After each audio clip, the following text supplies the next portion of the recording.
This is huge. It's episode 50 of Console Crapshoot, where we spin a wheel to play a random video game on original hardware. If you recall, we did an all-Japanese only systems wheel for episode 25, so I figured let's keep that up every 25 episodes. That was pretty fun, and it gives us a chance to play something unique that we wouldn't normally play. Oh, awesome, we got the Sega Saturn. The Saturn is a perfect system to get if you're doing a Japanese wheel. We've got 692 games on this wheel, which is pretty much 3 times as many games as there were for the US Saturn.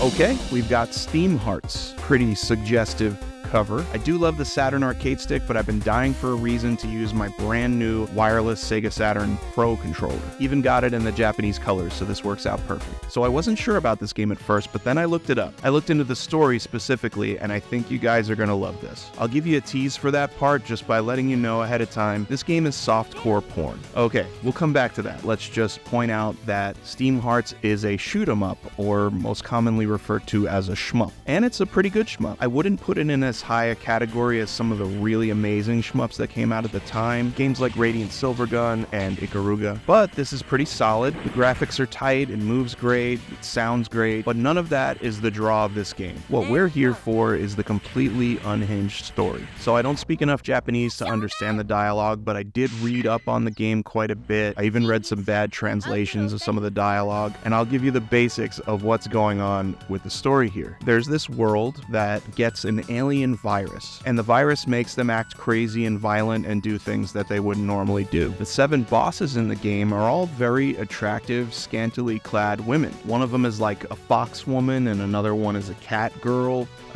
One has elf ears, another has horns, and they're all kind of rulers of their area, and they go crazy and start killing people. Meanwhile, you have your heroes. They're 2 siblings. The guy's name is Blow, and the sister, who is described, according to Wikipedia, as a hermaphrodite. Her name is Fala, I guess coming from the word phallus. So Blow and Fala are the only people on the planet who are immune to this alien virus. So what happens in the game here is you fight your way to one of the bosses, the first one being like this fox girl. You gotta defeat her, and then once you defeat her, you gotta cure her in really the only logical way, and that's with your semen. I'm not making this up. This is the story. Every time you beat a boss, you and your sibling get together with this young woman, and in some cases, your sister, your sibling, holds her down.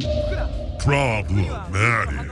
And then you in her, therefore curing her of the virus. I don't know how much I can show here without getting the video struck down, but the pictures aren't actually very graphic. It pretty much cuts everything out, and there's like no nipples on any of the people, but I'm gonna blur stuff anyway just to be safe. But yeah, the only cure is your semen. So it's obviously up to you to cure these 7 women and bring peace to the planet. So needless to say, when it comes to the story, I'm a huge fan. This is great.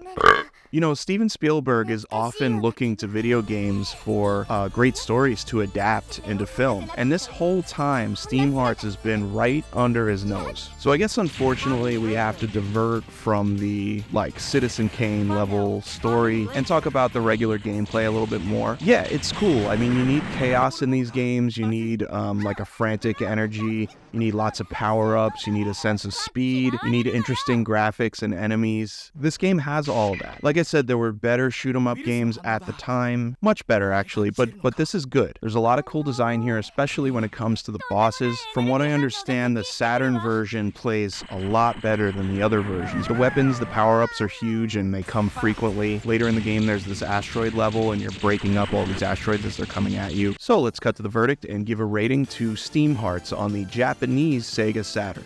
Look, if we were just talking story here, this is obviously a 10 out of 10. If you're watching this, you already know that. But unfortunately, I've got to rate this as a game and not a film. And as a game, it's really good. If you're a big fan of the shmup genre, which there are a lot of fans of this genre and they really hunt for games like this, then this is a great game. But at least for me on this show, I tend to rate the games as an overall game experience and not just for a specific genre. So I'm just gonna say this is really good. It's, I think, a 3 out of 5 for me. As fun as they are, there's not much to shoot 'em up titles, and while this one is really good, it doesn't quite hold a candle to some of the really amazing ones that were out around this time. Now, if you took this property and turned it into a AAA role-playing game, or better yet, VR game, now we're talking Game of the Year territory. Perhaps a racy HBO series would be ideal for me. But again, if you do like shmups, I do recommend this one, but I don't recommend buying it. It's apparently really rare, and you're going to spend over $200 getting a copy. It's in cases like that where I'd say try it in emulation, or if you have an ODE, you can play it that way, and if you do see a copy of this real cheap, pick it up. It's kind of a collector's item. I cannot believe that me and Carl have done 50 episodes of this, and it's been a year. Thank you so much for watching. I read every comment. We get a lot of love and positive reinforcement, and it really means a lot. I can't tell you how much I appreciate it. This has been so fun. Thanks again for watching, and here's hoping for another 50 episodes. See you next time.